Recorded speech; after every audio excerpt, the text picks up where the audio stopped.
Don't settle for bad socks. Get comfort and grip at an affordable price with Pure Grip Socks Pro. Choose from 18 different colors at puregripsocks.com.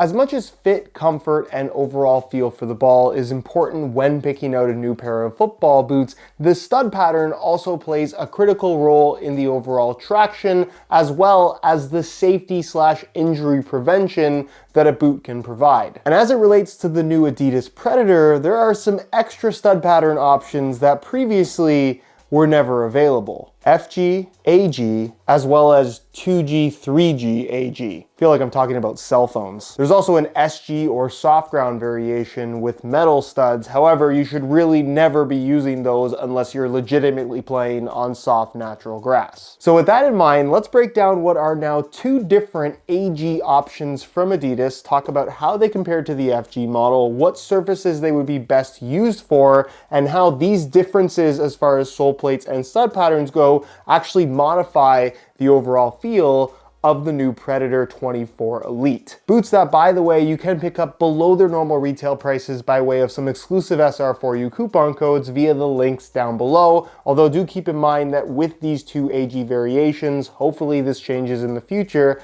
As of right now, they are only available in Europe. So first things first, this is the FG version, the most widely available and likely for that exact reason, the most popular stud pattern option amongst all football boots, not just the Adidas Predator. This, of course, as the name would suggest, is a stud pattern that is best suited for firm natural ground, implying natural grass, not artificial grass, although a fair few people do wear FG stud patterns on artificial grass, and once upon a time, Adidas more or less promoted this exact stud pattern as FG AG. Why they switched their mind on that, I'm not entirely sure, but as it stands right now, Adidas is saying that this is specifically designed for use on firm natural grass and nothing else. And along with that stud pattern, you're getting their Control Frame 2.0 sole plate, which is relatively flexible through the forefoot, although in a lot of ways quite speed boot-like, and it also does have the external heel counter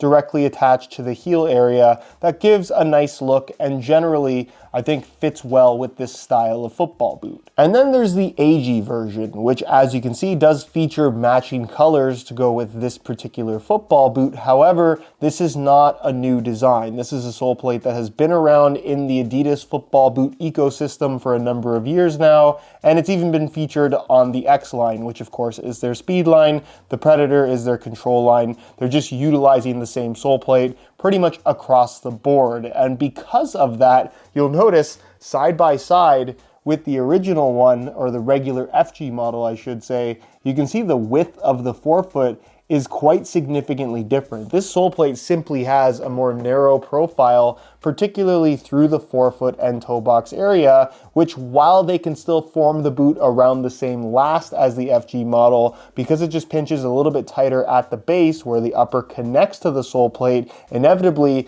this does have a slightly narrower, lower volume fit in the forefoot and toe box area, which is something to be aware of if you find that the regular Predator is maybe a little bit too wide for you, or if you just prefer a slightly more tapered shape to the toe box itself. Regardless of that, the sole plate realistically isn't that different in terms of feel. It's a little bit firmer, I would say, than what you're gonna find from the regular Control Frame 2.0, but I would say the difference is minimal. They also do include an external heel counter as a part of this sole plate, although the shaping is a little bit different. Again, the feel is pretty well the same, but then you get the AG stud pattern, which as you can see is very similar to that of the FG one. The main difference being you have two support studs in the middle of the forefoot and then one extra stud along the outside. The stud shape itself is also a little bit different in that you don't really have the same sharp edges as the FG variation, and you can see very subtly kind of in between the studs there is some mini studs, almost like a micro texture, but does that really do anything in terms of providing traction for you on artificial grass with rubber pellets? I would argue no. To suggest that this is any better suited for artificial grass than the regular FG variation, I think is a little bit silly. There's an argument to be made that a few extra studs will disperse stud pressure across the bottom of the foot a little bit more effectively. I would tend to agree with that. And given the choice, if I were regularly playing on artificial grass playing surfaces, specifically the fake grass with the rubber pellets, I would prefer to wear the AG variation, but it's really difficult for me to say that I think this is genuinely that much better than this for use on artificial grass specifically. It's really difficult for me to show you guys, but even the stud length between the AG and the FG variation is pretty well identical. Some studs are a little bit longer, which again, because artificial grass isn't as deep a surface as natural grass will be, the studs don't have to dig in quite as much. You typically don't want the studs being too long because that's when you're going to run into issues with potential instability, too much grip, a little bit of stud pressure as well. And when you have too much grip, that's when the dangers of a serious knee, ankle, or hip injury kind of comes into play. It's why so many professionals don't like playing on artificial grass. Messi coming to the MLS is a great example of that. He wants to play on natural grass because it's just so much easier on your body. So if you are regularly or exclusively playing on artificial grass, I would definitely recommend the AG model over the FG one, but I will say there's not a gigantic difference in terms of the feel or the traction provided. And then there's the 2G, 3G AG option, which as you can see is very different from the other two. The sole plate itself being a solid piece of plastic, you do lose out on the external heel counter, which is why there's an internal one in place of it. And you'll also find that the plastic itself is quite a bit thicker, and generally the boot just feels more flexible. It has a little bit more of a rubbery feel to the sole plate itself.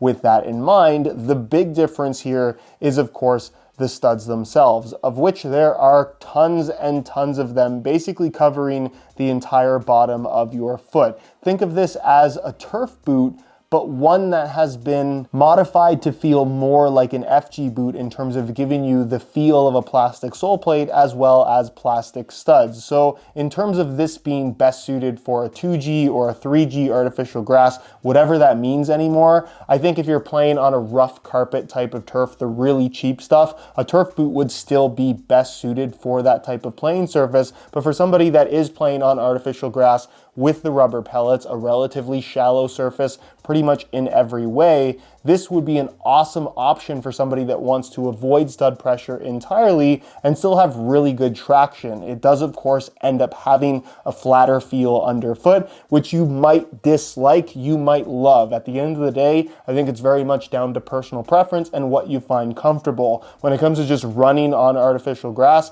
I think this feels more comfortable because there is no stud pressure. The pressure is evenly distributed across the entire bottom of your foot, and all these little studs do a really nice job of providing that bite when pushing off without feeling overly clingy. So when you're talking about actual safety on artificial grass, and we're comparing this one to this one, there's no doubt in my mind that you are less likely to suffer an injury while wearing this one compared to this one. Also, despite the sole plate itself being so different from the normal FG variation, the shaping for the most part seems to be pretty similar, so it doesn't modify the fit of the boot in any negative way. And you can see on the upper, they actually added a reinforced layer around the front side of the toe box and forefoot, where the upper meets the sole plate with a little bit of an extended lip for the sake of added durability on what is admittedly a very abrasive surface in artificial grass. Another thing that's important to note regarding the AG variations of these two football boots is they're only available on the top end elite tier variations. There is no price increase for them.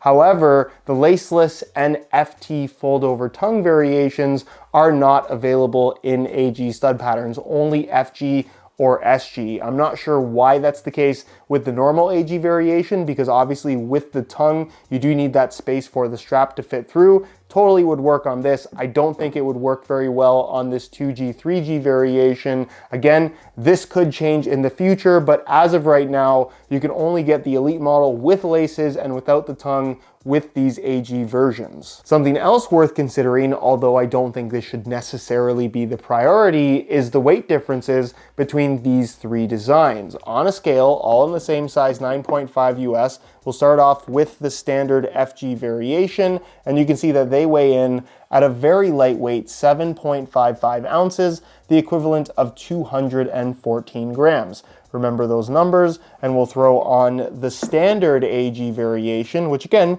not that different from the FG model. They weigh in at 8 ounces, the equivalent of 227 grams, so half an ounce more, which certainly isn't nothing. They are a little bit heavier than the FG model. And then we get to the 2G, 3G variation, which is noticeably heavier both in hand as well as on feet. And as you can see, 10.45 ounces, the equivalent of 296 grams. Compared to the other two, this version is a tank, which might seem like a bad thing, but when you're talking about playing on an AG pitch in the middle of summer in a hot climate, the playing surface is basically lava. Having that extra weight, the extra thickness to the sole plate is going to be better suited at protecting your feet, keeping you more comfortable, and also typically will result in the boot just being built a little tougher and hopefully being more durable than the lighter, thinner variations. Just something to consider. When it comes to the fit and feel on feet, and this is not necessarily a shot at Adidas because it's pretty typical of almost every football boot when you change up the sole plate and stud pattern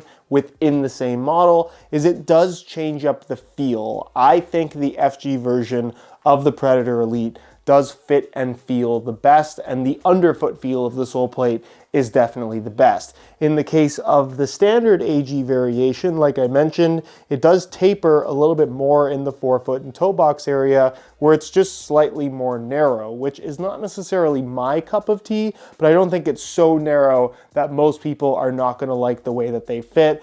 Other than that, the feel of the sole plate underfoot does end up ultimately feeling very similar to that of the Control Frame 2.0 that you get on the FG variation, whereas the 2G, 3G option just feels a lot thicker underfoot. You can tell that there's a lot of additional weight to this version of the football boot, and in general, the width and volume stays the same, but the shape of the toe box is slightly more kind of boxy shaped compared to the FG variation. So again, very subtle differences compared to the FG model as you go between the two different AG versions, which is a little bit unfortunate, but at the same time kind of to be expected when you change around the sole plate as much as they have between these two models. I think the shaping of the AG version is a little bit of a cost-cutting measure just because this is a sole plate that they've previously used on the X series as well as other football boots in general. So they're just kind of recycling what they already have within their parts bin.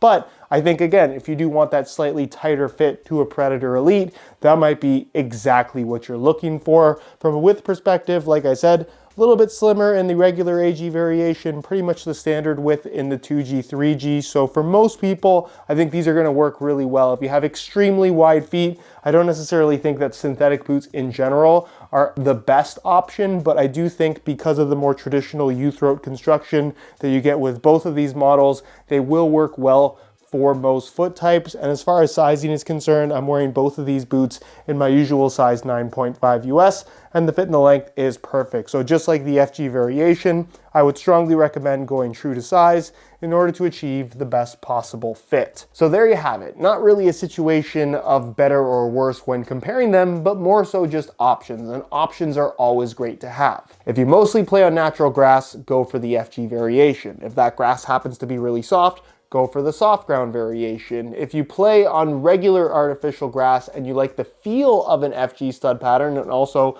might need a little bit of a narrower fit to your Predators, the regular AG model would be a great option. Whereas if you prefer maximum comfort and possibly maximum durability as well, and you can handle the little bit of extra weight, the 2G, 3G option is probably what you're looking for.